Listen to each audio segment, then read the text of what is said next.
You're watching News of the World. I'm your host, Marina Kufa, today in Quito, Ecuador, with the Jeff Kreider organization. IMA helps right here in front of hospital, main hospital, the Especialidades Eugenio Espejo.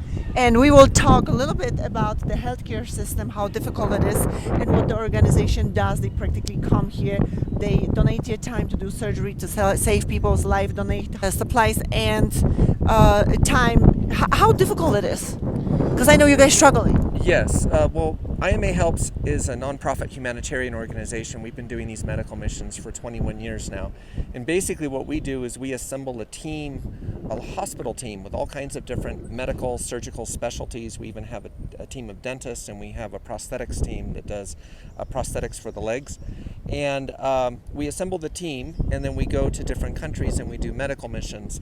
The challenge in Central and South America with many of the governments is that they try to offer socialized type medicine. The problem is they don't really have the resources to support that kind of healthcare system. And as a result of that, they have a lot of bureaucracy that makes it difficult for patients to access the care.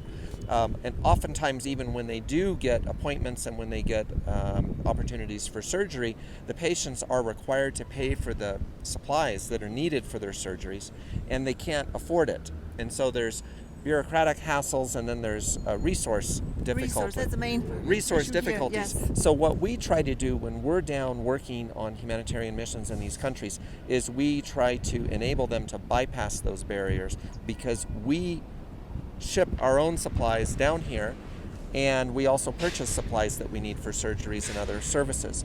And so we're able to offer free health care, surgical care, dental care, prosthetic care for patients of very limited means when we come to these countries. And our volunteers pay for their own travel expenses to come down here, and they work for usually a week.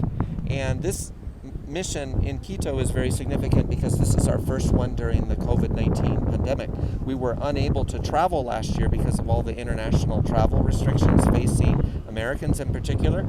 And so this is the first time we've been able to get out of the country and do the work that we've been doing for the past 21 years.